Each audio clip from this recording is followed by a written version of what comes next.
welcome in once again on another beautiful Wednesday morning here for your Work and Watch Wednesday here with Divots and Pivots live from tikilive.com, Belly Up TV. You can find it on Roku and Apple TV. You can also find us on Twitter and YouTube and anywhere you hear your podcast, you can find us. So wherever you're taking us in, thank you for tuning in and listening to us because it is U.S. Open week and right down the road, practically close enough, maybe more than 5 miles away. Who knows? It's the Brookline, not the Brookline Country Club. Jesus, it's just the country club in Brookline. And we're excited to have this here locally. We are pumped. We get some special stuff that we're going to talk about a little bit later. But first of all, as always, Mr. Bud Copeland, my counterpart, my better half, welcome to the show. How are you doing? You complete me. I'm doing wonderful. Like you said, it's U.S. Open week. Country Club at Brookline, one of the homes, quote unquote, of golf, one of the founding clubs. So much history. And right off the top, I'm going to hit you with a little bit of local knowledge. And the Country Club, there's two fun things going on here. And golf people understand last Monday, longest day ever, or longest day in golf. They call it the 36-hole qualifier finals, 49 spots. We talked about it a little bit last week. But there was a couple of local stories that really came out. One that I saw an extra layer from Mass Golf put it out there. First and foremost, there's like a 57-year-old who is a local pro who qualified, and he's from Holden. He's, and he's even said, he's like, I'm going to sleep in my own bed and play in the U.S. Open. He's like, this is like a dream come true. Yeah. Oh God, I just blanked on his name. Glenn. Oh, no. Hold on. Cut. And pause. Yeah, we're gonna edit that out. Shipping off to Boston is Michael Thorbjornsen, who's our local 20-year-old wonder kid. He's a Massachusetts guy, senior at Stanford. He qualified as well, along with my buddy Fran Quinn. Quinn from Holden, Mass, or out of Holden, Mass right now. So he qualified. But back to my guy Michael, real quick. Don't sleep on Michael Thorbjornsen. Who again, he's a senior. He's a senior at Stanford, but he's a Massachusetts guy. He is the reigning Massachusetts amateur champion. Okay. And the last time that an amateur won the U.S. Open was at the Country Club, the greatest game ever played. Francis Ouimet. He held off Harry Vardon and Ted Ray in a playoff. And still storied as one of the possible most influential moments in golf history. Just amazing. There in the wonky nerdy golf circles that I like to think that I frequent in my mind, it is known as kind of like the birth of modern golf. He gave quote unquote the birth to modern golf, and when he won, he also was a 20-year-old man like Michael Thorbjornsen. He also was the reigning Massachusetts amateur champion. The site of the U.S. Open was also the Country Club. And at his qualifying event, his final qualifier, he too finished one stroke back of the medalist. So there's this sneaky cosmic parallel. And we're getting into an era of parity in golf where kids look at Colin Morikawa. He's got two majors. He won one fresh out the gate after turning pro. Michael Thorbjornsen, and I'm so sorry, Michael. I'm butchering this. I know I am. I apologize, but the kid's phenomenal. He's also going to hit the first tee shot on Thursday. So keep an eye on Michael, and that might come into play. The early wave on Thursday is going to luck out on any kind of potential weather coming in on Friday. But as usual, you said hello, and I gave you a 5-minute soliloquy on my life story. But that's how excited I am for this week. It is U.S. Open week. Yes. I get. It's a different vibe. It's a different channel than Masters week. I think Masters is kind of like a family reunion. I think U.S. Open is like your buddy just called and said, "Hey, I'm getting married," and you're like, "Again?" You're like, "Sweet bachelor party, let's go." It's just a different kind of excitement. So I hope you're pumped. I'm pumped. My brother-in-law is going to it on Friday. I was able to help him out with some connections and get him some sweet parking at the school that's right next door. So yeah, it was actually, it came in at the last minute. Perfect. But we have plans for that as well. We'll get to it later in the show on Saturday. Yes. We have some plans. We're going to be watching it together and playing some golf and hanging out. Speaking of golf, go ahead. We'll get that. Well, sorry, we'll get that. But you kind of touched on wanting to talk about the course and the weather coming up, and then you kind of spilled into some great local shout-outs, which is fantastic as well. But it is this is interesting. This is the first time U.S. Open has been played at the Country Club since 1988. So it's been a while since. I mean, hell, none of the guys playing have played at this course at a major level like this. And I'm not even sure when I think the last time a PGA Tour event was held here was in the late 90s. Something like that. Yeah, so it hasn't even been a long time since a lot of these guys have probably played this course in general. No, and again, that's for something like local knowledge for a kid like Michael's going to come in handy because he's played it here, throughout. Yeah. I think he actually won the Mass Amateur there. Like I think it was at the Country Club when he won it. So there's that kind of stuff. The course itself, to your point, it being new, it's 27 holes, but they come up with what's called a composite course. So anytime you look in the Wikipedias and it'll say like Torrey Pines North or Bethpage Black, sure, it'll say the Country Club and it says composite course because they just reroute a fresh one every year. You can see the 2019 routing map that was proposed and accepted. Well, and you'll probably know this, and correct me if I'm wrong. I believe the 11th hole, par 3, if I have it correct, is the first time it's being played since the greatest game ever played in a tournament like this. I could be wrong, but I could have sworn I heard that it's the first time in a PGA Tour event it is going to be played since that famous day. It's actually the first time this par 3 has ever been used in a major. So yeah, it's sure. And I think it's the 11th or first. I want to say it was the 11th. I thought that's what it was. It is like the 11th or the 13th hole on whatever course it normally sits on, and it's going to be the 11th or the 13th. So yeah, you are right, and it's tiny, it's short, it's 100, it's a wedge. But Gil Hans, our course architect guru, who you've heard his name because he did some handiwork at Southern Hills, in their redesign prior to their PGA. And so he did a little work at the Country Club, and on this hole particularly. It's a tiny green, tabletop style, rolls off in 4 directions, bunkers all around it.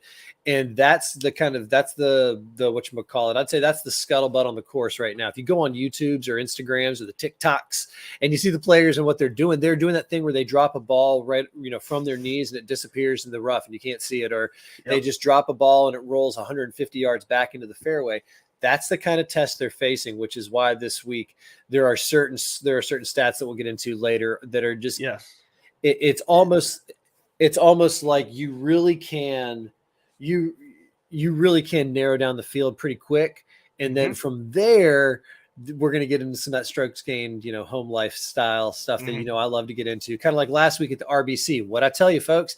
Eat the chalk because of all this live tour stuff that's going. Rory came through. He spoke a tough game. He chirped a bunch and he answered and he said, "This is why I'm allowed to talk. This is what happens when I go out here and shoot a round 462.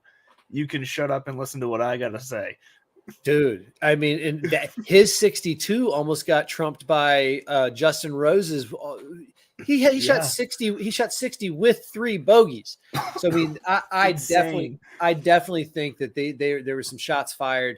What made me laugh about Rory, and I kind of wanted to hug him afterwards because he's such a nice guy, and it didn't pain him to do it, but he was smiling, kind of like, yeah, it's one more than somebody else I know. Wink, wink. And it was. He found some joy in that.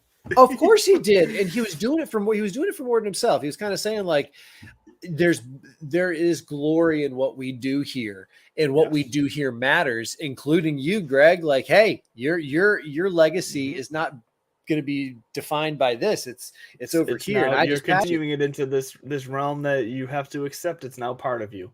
I texted my buddy. I said he looked like the kid in gym class who's always getting picked last, and he's always getting smashed in dodgeball and everything like that. And then all of a sudden the spelling bee came around and he waxed everybody.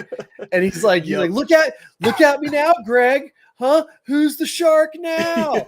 So, which that too is very on brand. I don't want Rory to be a dick. If he's going to try to be mean or throw shade, I want him to look like he's doing it as a Brit would, very politely. He just answers it on the course. Now Justin Thomas and John Rahm, we're already kind of falling right into what we have to, which is this live tour.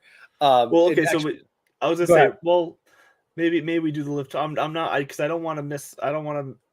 Back to the course. Okay, are we gonna go back to the course? You think, or are we gonna go back to the course? Okay, let's quickly go back to the course because I think because you brought up a good point in that. I think with the way this course is, because look, it's barely over 7,200 yards. It's a short course for PGA standards. the rough is, from everything we're hearing, is going to be insanely hard this week. So this is going to be a course where, and like you said, with the way the greens are, you know, a lot of tabletop greens, you got to place the ball right. Is going to bring into a lot tiny greens.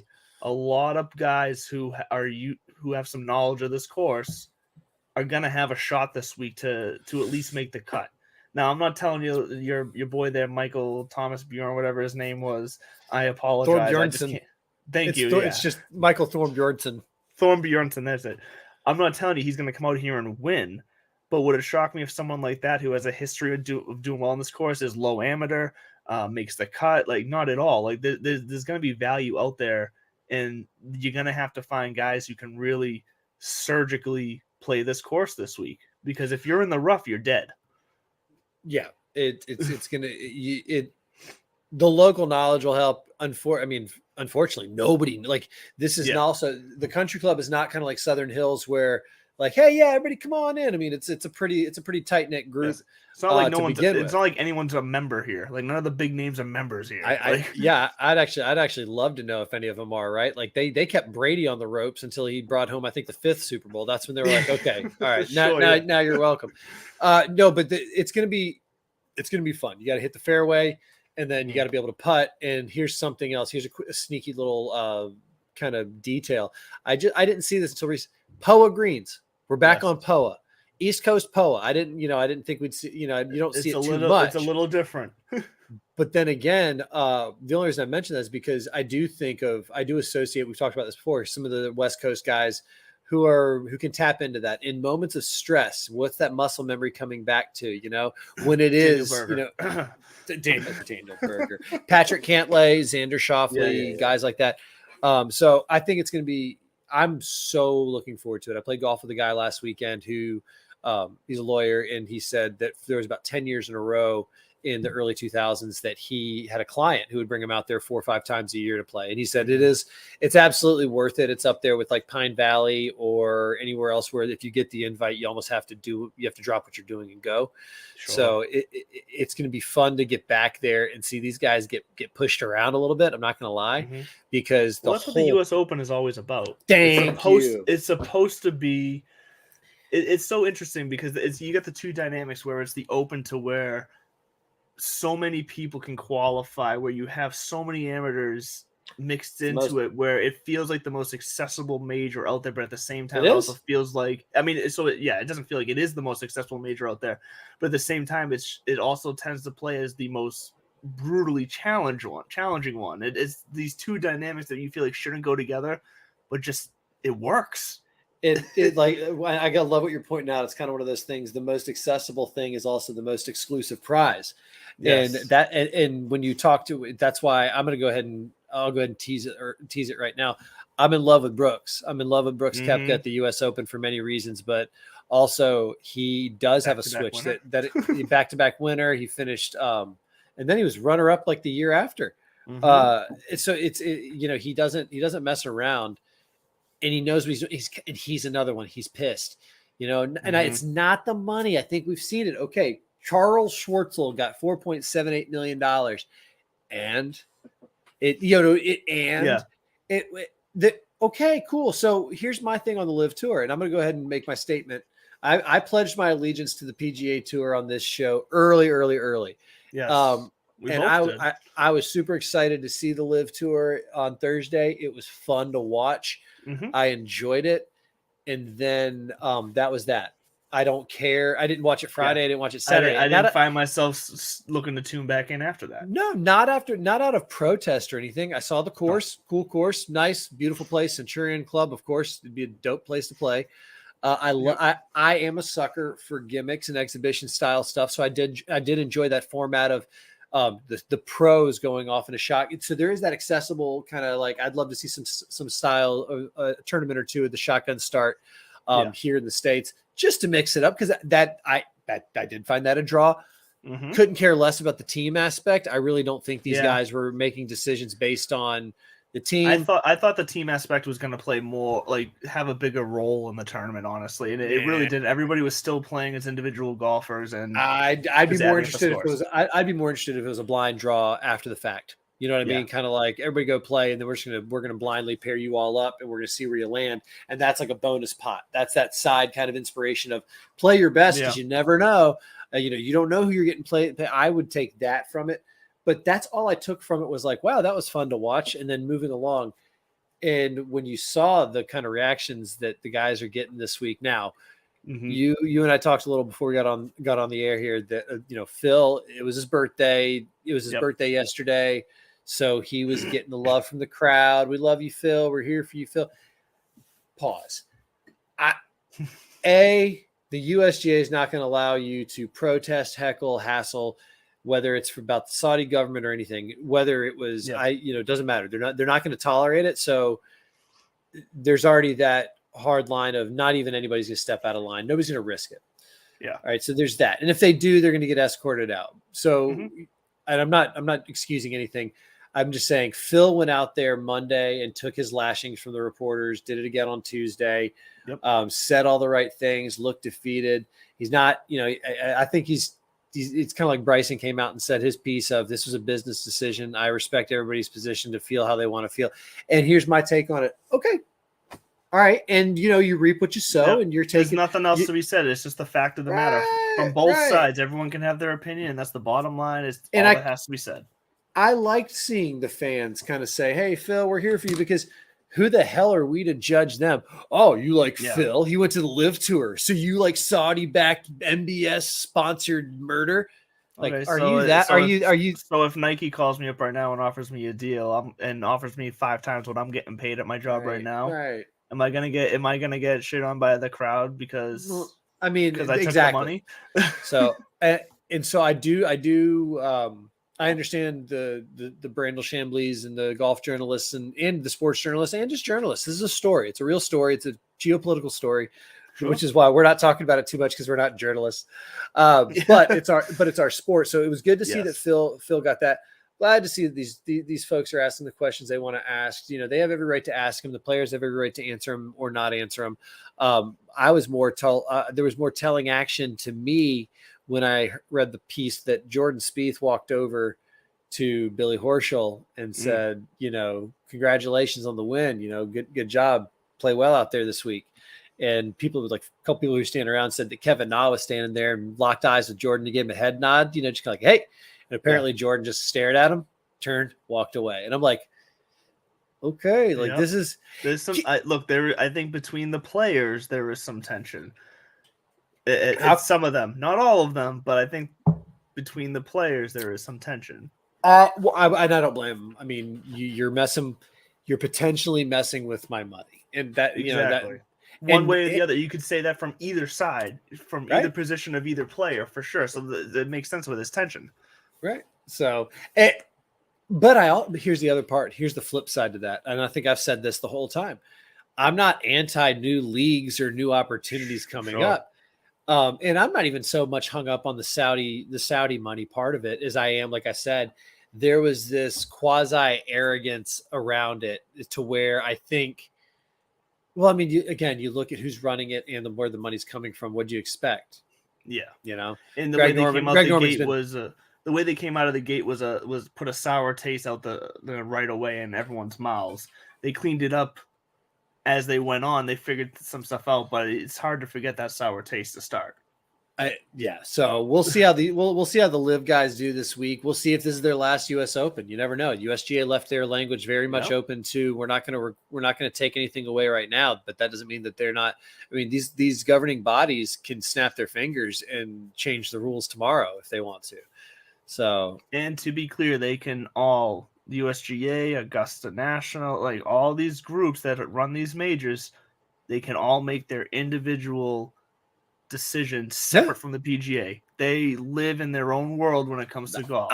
I'll go ahead and make my prediction right now, and then maybe we'll pivot to some predictions with the pit stop at the clubhouse. Pun. Yes. Fully intended. Absolutely intended. Like I leaned into that pun. I wrote it this morning at 5:30. No, I didn't. I could tell it was just beautiful, man. Right. It was well executed punetry. But the RNA, the USGA, and Augusta National, and I'm going to go ahead and make my prediction now. They're not going to ban or I think even address it any further. I think they'll put out statements independent of one another in their own timeline that just says, we recognize that this thing is going on. We're just not going to change our entry requirements. Yeah. They're gonna say they're monitoring the situation, and they're gonna wait as long as possible until they feel like they are backed into a corner to make a decision, because they have no incentive. I disagree. I don't think they have any incentive to make a decision. Well, okay, we'll see. I agree that there's no rush for them to make a decision. I don't think it's going to be from them being backed into a corner. I think that but that's what I mean by the subtle, because this is not, they're not in a position to say like, oh, this doesn't affect us. This doesn't. Yeah, it does, because everybody knows everybody in this circle. So what are you doing when Greg Norman and these people reach out to you? What are you going to tell them when they apply when they say, hey, can you offer up 2 invitations or 4 invitations to the winning team from the Live Tour, and then the top finishing individual not on that team? Like, there's going to be some sort of offer that comes in, and those are 5. You know it's coming. It makes sense that it's coming. Those are 5 spots, and I could see some of them maybe cutting a deal, but I could also see them all wanting to say, we don't believe in this. We don't want to get into bed with this. But instead of saying that out loud, all we're going to do is just say, we're not making any changes at this time. And like you said, monitor the situation. Because then that way it'll either naturally just die out. Sure. There's no way you have to be a past champion to get here. And the PGA Tour, or the minute that the PGA Tour and the Live Tour make some sort of agreement or understanding, which I don't see that happening. Fun fact, though. Did we mention? I don't think we mentioned this last week, that back in 1968, when the PGA Tour got its start, it was born out of an incredibly similar set of circumstances, where the touring pros, the guys who were actually doing this full time and they had stopped teaching, were getting upset with kind of the staleness of it, the lack of money, the fact that these fields had so many of these teaching pros in it. They were PGA pros, but it's kind of like, is this really a professional tournament? So they broke off. A bunch of them broke off. They formed their own group / organization. It existed for about 4 or 5 months. They gathered up sponsors. They had tournaments lined up, and then the PGA Tour, the PGA, and this group, which was the American Professional Golfers. It was APG. They just switched the letter around. That's it. American Professional Golfers. And they came to an agreement ultimately and came back together and formed a new tournament advisory committee. They honored all obligations and all contracts that were made by all parties, but this new group was the PGA Tour. So we're talking, and so I've read this article from the Spokane Review, December, 1968. And the way they described it was identical. I mean, small group of pros dissatisfied over money and other circumstances around how the tournaments are being run. They want to go do their own thing that is more tailored to the modern pro. I mean, everything is identical. The only, variable is obviously the source of the money that we've talked about, but it leads me to believe that this is not the last we're hearing of this. I don't think there's gonna be a team series, but I do think, like I've said before, I think we're going to come back around to some sort of WGC or this. So right now we've got the invitational level, which is the Bay Hill PGA, or the Players, Bay Hill, Jack, Genesis.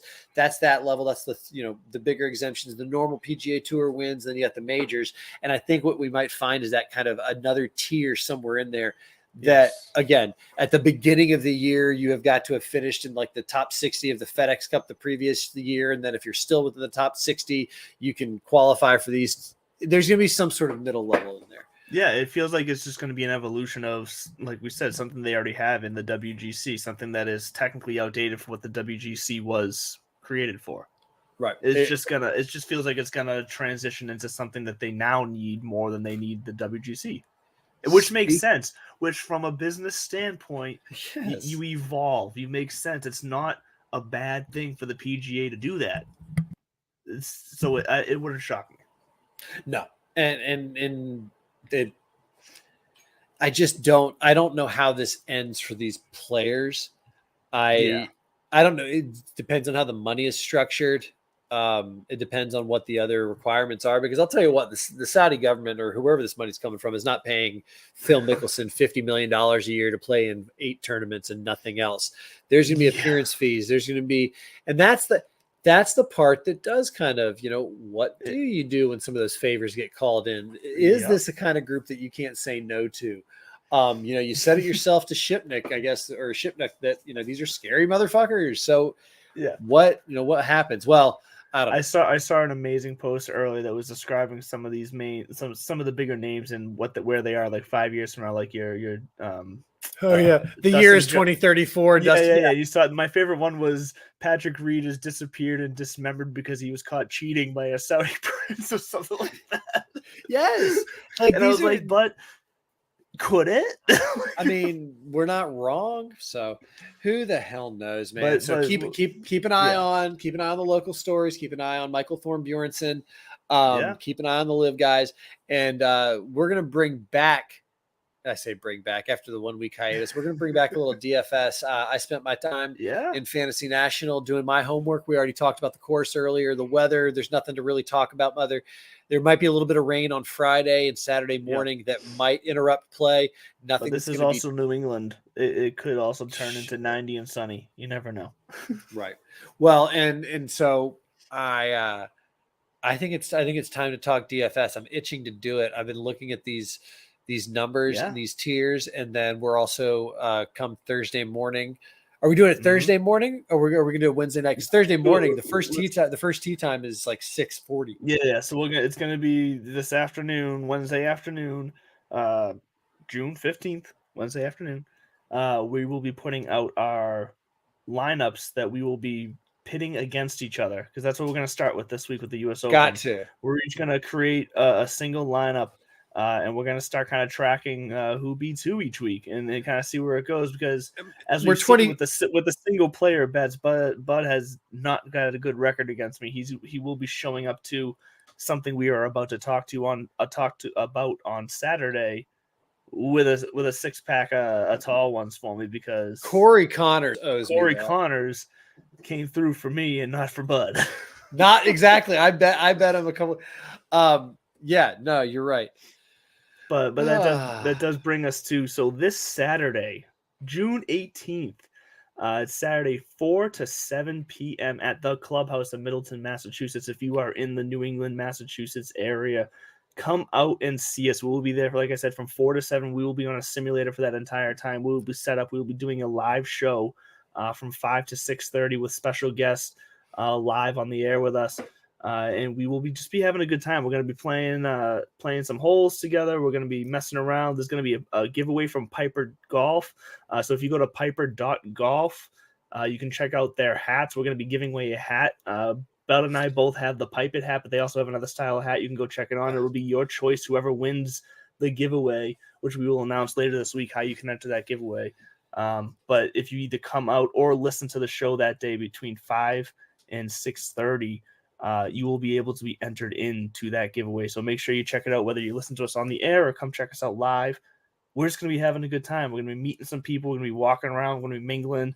Watch the TikTok. We're going to have some random TikTok content as we go. Old man River's going to learn TikTok live. Yeah, it's going to be a fun time. Look, I'm thinking we're going to have a TikTok of us meeting in person for the first time. I think that'll be a fun time. So can we layer over the music from Chariots of Fire into our warm embrace? So if you've never actually, and I'll tell you what, if you've never been to the Clubhouse Middleton, it's dope. Look it up. It's especially going into the winter months. It's a great place. So right when you walk in, to your right's the little check-in desk, to your left's the bar. There's 10 simulators. If you want to get some golf going, you can register or you can reserve online or give them a call. They're great folks. They have a full bar there. They do partner with the restaurants that are next door for bar food. So you can put orders in, they'll bring it over to you. There's giant TVs on the walls everywhere around, projection screens. They've got shuffleboard. They've got darts, ping pong, that you can toss bags. You can watch us play. You can hang out in the lounge area. So it's a dope spot to be in. They're good people, the Clubhouse Middleton. And speaking of Piper Golf and in the clutch, thank you all so much once again for believing in us, because we believe in you. And Piper, I forgot to tell you, my wife's blue balls came yesterday. So outside of my door right there in the garage, I've got I don't know, 25 dozen blue balls, and I've never been more Perfect. excited to get the Piper Blues in my hand. And you've been playing with blue balls for a while. How has that been working out for you? Because I'll tell you what, the golds are performing. I told you that I like the action. They're soft. They're very soft to putt. And it actually Yes. it takes a little time to get used with your chipping because they will grip, they'll grab. It did take me, but I was actually finding both my putts and my chips were coming up short, and that's not the ball's fault. That's just having to get used to them. Well, yeah, if you're not used to blue balls, it takes a while. Like I said, the golds are performing well for me. Your blue balls seem to be giving you trouble. We'll see how the blue balls work. We really got to work on your wording, though. We got to change your wording around, calling them just straight up blue balls. Well, they're the Piper Blues, and so they are golf balls, and ergo they are blue balls. So shouts to the gang. We cannot wait for Saturday. It's going to be a fun time. I'll tell you what, we're going to have some little friendly side action bets. We're going to be seeing what's going on in the tournament. We'll be following our picks that we're going to be talking about here shortly as we compare notes and homework. And super fast, we were also going to have the guys from Scoreboard Addicts. Oh, that's if you're right. familiar with them, Scoreboard Addicts is going to come on for a few holes. They're going to basically just sit there and roast our golf swings and how we're just going to have a fun time kind of jarring back and forth with them. But then we're also going to have some catch-ups. If you remember from early on in the inception of the show, we had some guests on, and Chad Eckert and Bo McBriar. They will both be joining us back again for a few minutes. We're going to catch up with them, see how their picks are doing. I can't wait to find out. Bringing back the favorites. I can't wait to find out what happened to the Patrick Reed. Always Chad, I was thinking the same thing because I told you earlier I always bet Brooksy in the majors. I'm gonna lean into Brooksy here in a second too. I don't care what the numbers say, but that's gonna be fun to bring up. And I'm looking forward to the gang from the Scoreboard Addicts coming on. They're a good time. I got a feeling it's going to be like they just got their hearts broken with the New York Rangers, so they're going to be looking for something to really take the reins around, and it's going to be on us. Good, they're Rangers fans; they deserve it. But I got a feeling it'll be a lot like the back off challenge that you see online right now. Yeah. Guys trying to tee off, so it'll be good, and hopefully I'll be able to wear this one more time. If there's a game 7 on Sunday, I'll be wearing this Saturday. If not, it's going to be on to something else. And speaking of the Celtics, shout out to this is completely off script and unplanned here. Are we pivoting real quick? Is this an unscripted pivot? Shout out to a local establishment up in Merrimack, New Hampshire, the Thirsty Moose. Was there last week or over the weekend, I should say. And just for ordering a special sample beer that they were handing out, I was able to get a free Boston Celtics t-shirt. Fantastic. I got a free t-shirt. I got a free Boston Celtics ticket. So the Thirsty Moose partnering with the Celtics and with some local breweries. If you're in the Merrimack, New Hampshire area, check them out because they treated me fine, treated me well, and I appreciated it. Free shirts, good shirts. I like it. It was a nice shirt too. It was like a legitimate like pro shop Celtic shirt. It was fantastic. All right. But let's get into it here because we've hit that halfway mark. We're ready to pivot into some DFS. And it's U.S. Open time, so we know all of you fans listening, you're like, finally, it's about time. I show up for the majors because I want to win money. I want to win the Millionaire Maker. I want to win the big bucks, and you guys are here to tell me how. So that's what we're going to try to do. All right, so you and your Millie makers. I'm going to tell you real quick what I plugged into my mixed conditions model and then extracted that I'm basing my decisions off of. Sure. I normally go with 3 categories and I set it and forget it, but it's a major, so I went a couple layers deeper this time.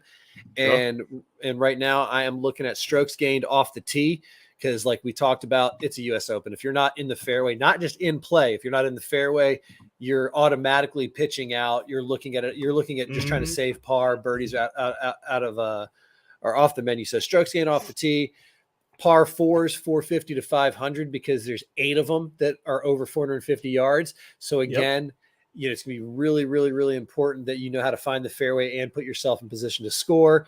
Strokes gained tee to green, that encompasses everything that I just said. Strokes gained putting on POA specifically, because again, these guys have been on Bent and Bermuda and they're kind of East Coast and been spoiled with the smoothness. And so we're back to a POA green. And then the one that my little kind of wild card, 3-putt avoidance. The U.S. Open's a place you hear people talk about it. You can't You literally can't give away strokes. You can make mistakes, but you can't give away a stroke. And a 3-putt is 1,000% giving away the stroke. So those are my 5 off the tee, 450 to 500 on the par 4s, tee to green, putting, and no 3 putts, no 3 jacks. As my buddy would say, 3 putts are for losers. Man, so we're actually quite we're like kind of the same on like maybe same but different. Yeah, it's interesting. So I'm going to counter your. So you're putting the emphasis on the total length of the par 4s, and I get that because there's a lot of them. I actually went a slightly different route in this, and I went from a proximity of approach shot of 175 to 200 because the way I'm looking at it is that don't make that face at me. The way I'm looking at it is that I think a lot of these guys are going to play it safe off the tee. I think we're gonna see some safer clubs use, and they're going to leave themselves with these longer approach shots. So if you're able to stick it tight, like we said, on these smaller greens from a longer distance, those are the guys I'm looking for. And yes, I'm still prioritizing fairways gained as a main key stat because you still got to put it in the fairway no matter what club you're using. But I really that proximity of 175 to 200 is definitely a main. That and strokes gained approach are like my 2 like massive stats this week. Stroke gains, putting is right up there too, but you know the putting is not going to matter if you're not putting it close in the first place. Oh, I'm sorry. No, I was exhaling because I like that. I can't disagree with it, and now I just kind of want to get into it. Let's do it then. Let's see where this. I'll be curious then now to see where our picks differ a little bit because this could end up being perfect for our first kind of head-to-head battle this week because we may end up with some different results considering our key stats. And I don't mind. I mean, this is one of those things. It's kind of like preparing for some, actually it's kind of like preparing for Hunger Games together. I never understood why they were training together. You're going to kill each other in the end. Why are you training with one another? No, but this point, what? Nobody eat the berries. We will both die. Jesus. Spoiler alert. So I'm going to ask you real quick because I personally don't really care about ownership this week. I almost think that you have to go with what the numbers are telling you because you can't be smarter. You can't be smarter than the event. There really is no such thing as a fluke winner at a U.S. Open. Correct. Even people who might seemingly come out of nowhere, nobody falls ass backwards into a U.S. Open. So that said, in the 10K and above, according to the numbers that I crunch, see, my gut wants to go with a JT. Again, I think that's where because JT, John Rahm, and Rory are the 3 that stand out in my calculations, and really John Rahm being the chalkiest of them all. But I don't really put too much stock in the back-to-back thing. I think it's possible for these guys. What's his face? Brooksy did it, but I'd be focusing on those guys. Rory obviously is in form and hungry. He's won them. He's won a couple of US Opens. The second half of that 10K range is almost too juicy not to start with him. That's what I'm saying. I don't understand where I'm glad you got that nice snortle there. My allergies are killing me. But I don't understand how he's not. I don't understand how he's not higher. Like, I mean, Scotty, I get it, but Scotty also could be cooling off. You're not unless you are Tiger Woods, you don't go on heaters like he's been on for the entire season. So we'll see. I'm personally kind of thinking much more in the John Rahm, Rory McIlroy. I'm going to keep my eye on Justin Thomas as well. Yes. Just because he is so dadgum good with what you identified, which is those approach shots from 150 to 200. I mean, sure. he hits a shot to 200 the way that, I try to hit it like 125. These guys are just nuts from that distance. So that's kind of where I'm keeping my eyeballs. So, oh wow, my whole computer just tipped over. Fire the intern. Fire the intern. No, don't fire the intern. The intern was great this week. I'm just kidding. Yeah, he was awesome. Shouts out to hold on, I don't want to get Alec Kelly. Shout out to Alec Kelly this week, helping the show out. Thank you, intern Alec. Promos for the Saturday event. But anyway, so I'm really liking, given the price and the form, the kind of the landscape of the rest of the pricing throughout the tournament here. I mean, it's really hard for me not to start with Rory, and then find myself getting a couple guys in that low to mid 8K range, because I'm looking at that 8K range down there and I'm thinking I can get a Daniel Berger, I can get a Matthew Fitzpatrick, I can get a Shane Lowry, a Hideki Matsuyama. Well, Shane Lowry and Matsuyama are actually low 9K, so I'm sorry, I'm a little off on there. But still, there's guys down there right now in that range that like, this feels like their type of course, their type of play. So back up to the 10K and above. What are you saying again? Tell me again. You feel similar with the Rory-ish kind of.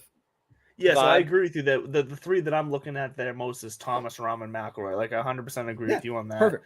I'm probably, just for price and the fact that he ranks out better than the other two, Rory's my guy up there right now. And coming off the win at the Canadian, I think he's in this mental fortitude right now that the back-to-back thing just is not even a factor. No, he seems to be playing with this fire at the moment that it's almost like one big long tournament to him. There's no separation of days right now. He's coming off the win at the Canadian Open, going into the US Open. It just seems like it's going to be a continuation of his form. Maybe I'm way off there, but it's hard for me not to start with Rory. And I think you nailed it. Like, in a tournament like this, where there's so many kind of casual players jumping into the mix because of promotions and whatnot on your DraftKings, on your FanDuels, on Yahoo, wherever you're playing, ownership does take a bit of a back seat because it's going to be all over the place. There's going to be people throwing out some funky lineups because they can, because there's so many different people, so many different people playing this week, that there's going to be a lot of funky lineups that are really going to throw off the ownership. So you just got to go with the guys that you think have the best chance of winning. And right now, for me, in that 10K range, it's Rory. It's probably, I'd say Rory and JT are like my top two in that range.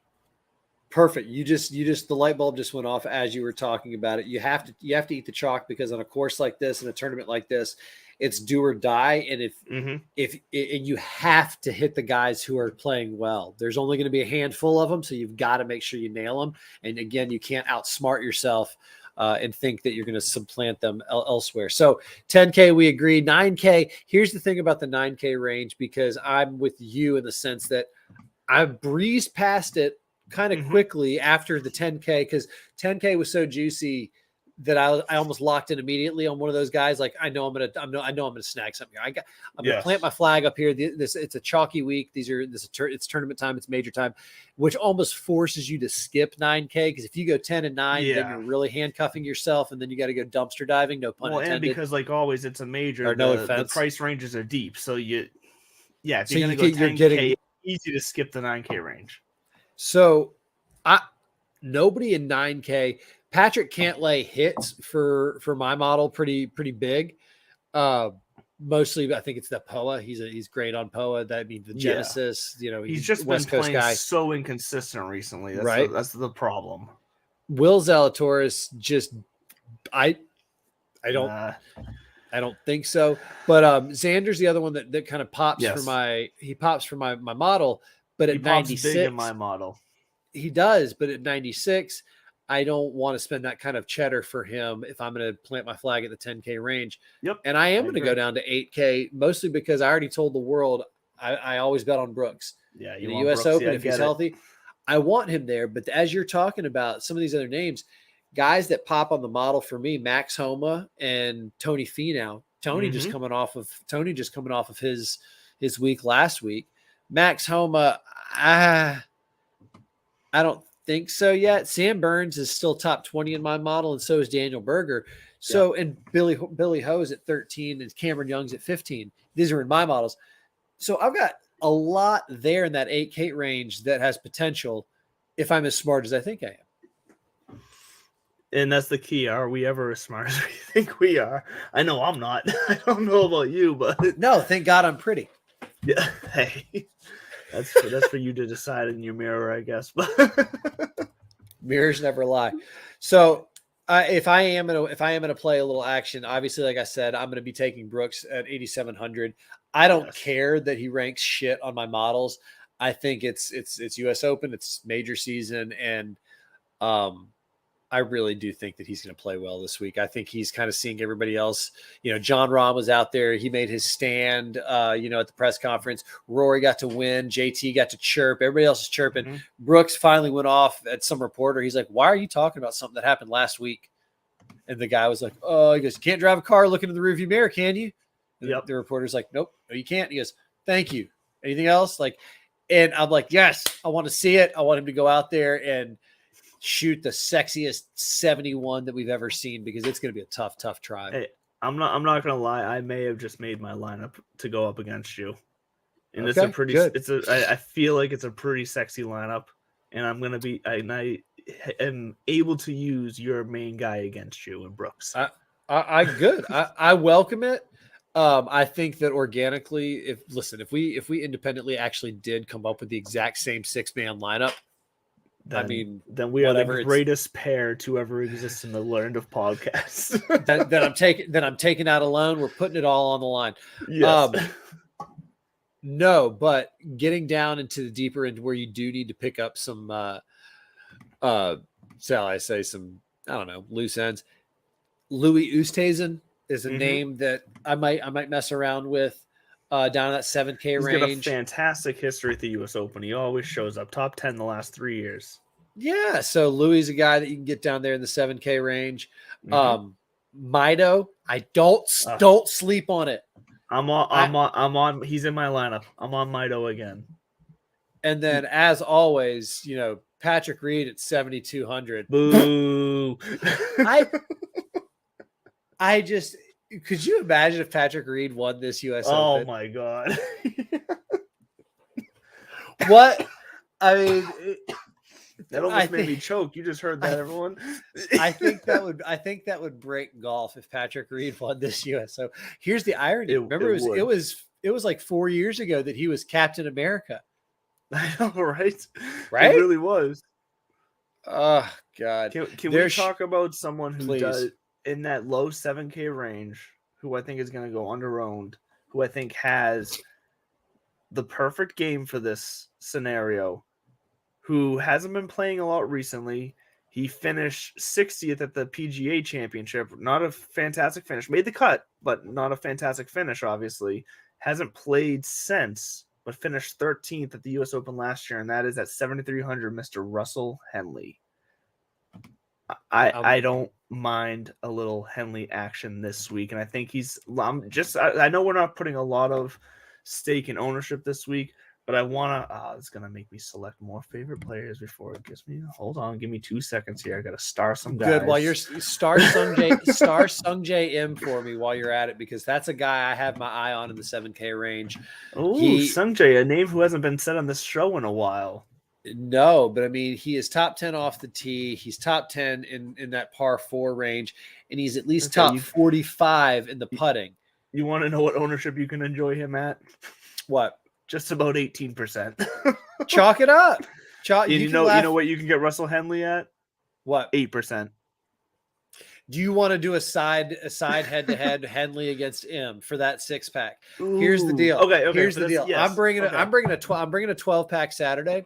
Okay. And if Sung, actually, no, I'm going to bring a 6-pack and just bring the 6-pack. We'll play for the 6-pack. We'll leave it there on the counter. And no. I owe you that. That's right. You do owe me a 6-pack. I owe you 6 tall boys from Corey Connors a long time ago. We'll settle this up next week at the end of the tournament, assuming Russell makes the cut, because I'll take Sung Jae over, on Russell. Yeah. Okay. Let's do it. I'm going to put my Henley on my card this week. No, I didn't say I'm actually going to play. I might not even play Sung Jae in my lineup, but I'll take him. I'll take him straight up on Russell Henley. I like it.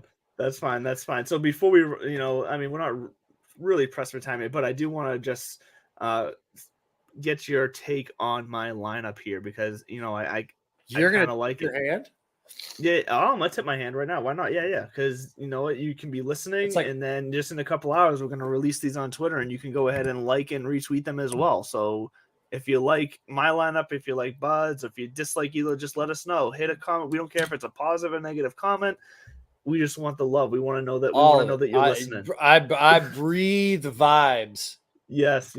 But here's so like I said, I am definitely starting with Royal. I said with Rory McIlroy. That's the British coming out of him. The Mr. Royal McIlroy. Mr. Royal No. So I'm McIlroy. going to start my lineup off with Rory McIlroy, and then coming in at 8,400, I am going to go to Daniel Berger because he does rank out number 1 in my model this week. And if I was anything on this show, I'm not going to ignore the way my model works and go number 1. And that, in fact, most of these, actually all 6 of these guys rank out top 20 in my model, and the majority of them rank out top 10. So I have Rory, I have Daniel Berger, I have Mito Pereira, I have Russell Henley, Justin Rose, and Brooks Koepka coming in. And I think I have a pretty, for this type of tournament in a U.S. Open, I think I have enough veteran names here that are going to come through and show up at least to finish in your top 30, top 40 range to get enough DK points to hit their value. Russell Henley Jr. the third. And just to make that clear for anybody listening, that is going to be my Millie Maker lineup right there. I'm going to, for the sake of the show, for the sake of this one one-on-one contest here with Bud, I'm going to only enter one lineup into the Millie Maker. I'm going to enter lineups into other contests as well, but I'm going to go for a one and done shot. I know it's not the greatest money management of maximizing of my entries, but we're going to go for that one and done in the Millie Maker. We're going to see what happens, and that's going to be the lineup. I like it. I like the fervor. I'm not there yet on my lineup. I don't know. Like I said, That's the only fine. the only one that's for sure is going to be Brooksy. Everybody else, I'll tell you, I am trying to make the math work. I don't know who my 10K guy is going to be, but I'll tell you that I'm definitely going to take 10K guy, either John Rahm, Rory, or JT. I do think you need one of those 3 in your lineup this week. Oh, got to. I think it's a fair, and look, Scotty Scheffler might go out there and win for all we know, because he is playing some great golf this year, and especially in the majors. But at his price, I don't feel like you have to have him in your lineup. So he may go out there and win, but because of what you will be able to afford at, once you factor in his price, you may not necessarily finish towards the top of the standings. You might still cash.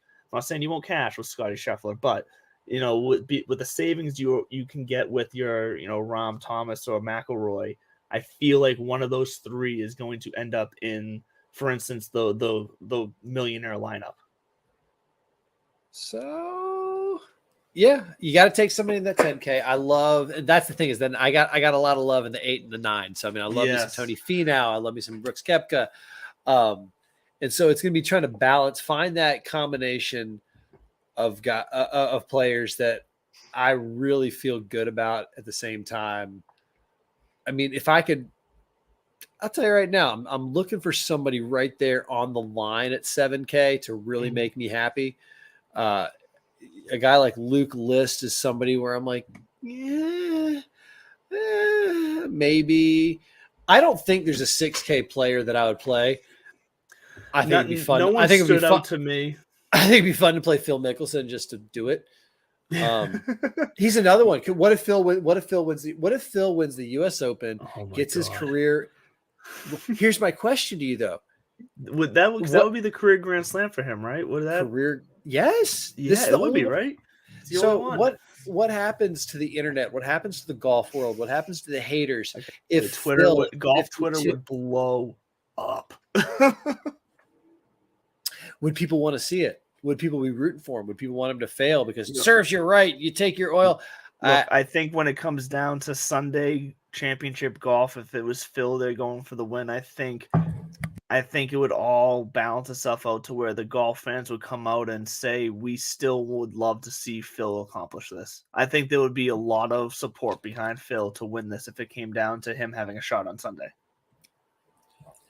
Well, and I think it would be a fantastic story. It would be arguably as big of a story as if Tiger were to come back and win. It would be like the next biggest story if Phil were to complete his career Grand Slam after playing mainly on the Champions Tour for a while and then moving over to LIV. I think if he came back and won the U.S. Open this year, it would be a massive story for golf and would go down in history.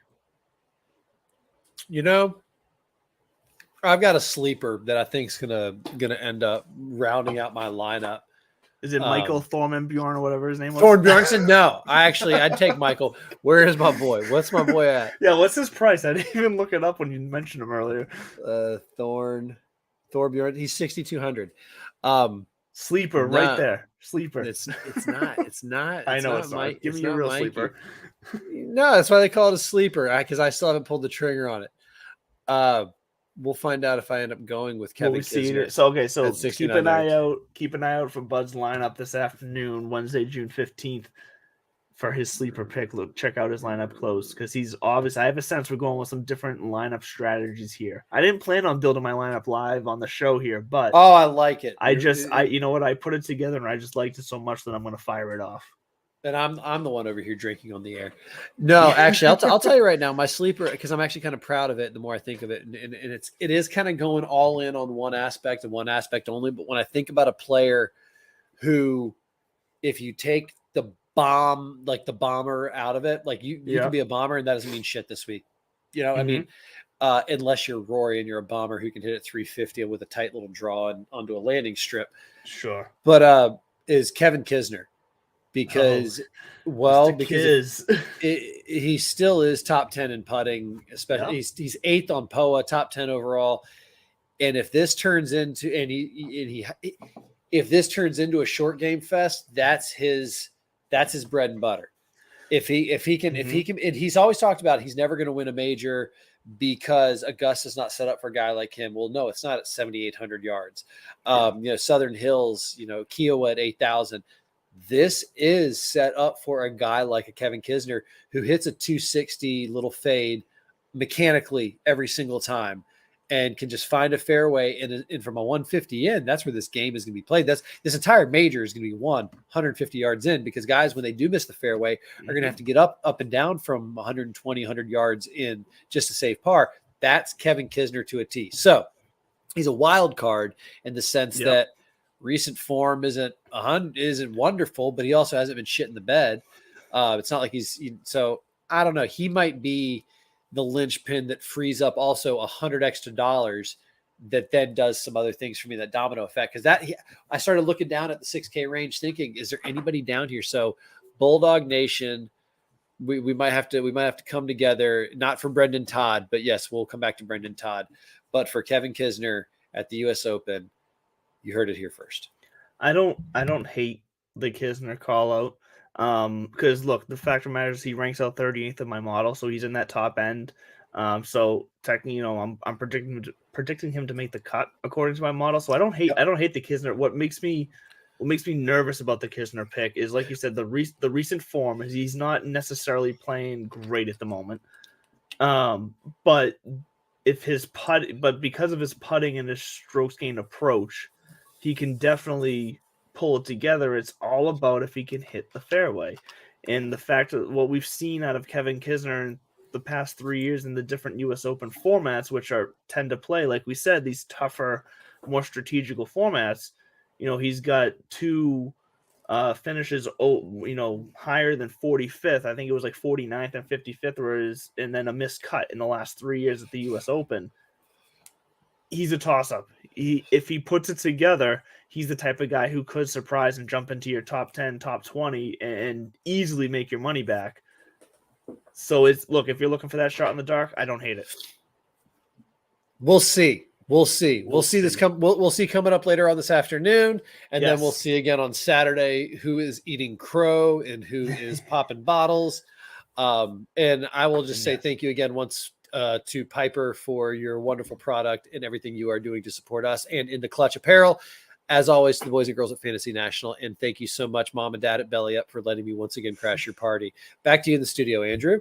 Yes, and does bring us to the end of this episode of Divots and Pivots, the U.S. Open edition. And like we said, this Saturday, June 18th, at the Clubhouse in Middletown, Massachusetts, we will be live there. We will be 4 to 7 p.m.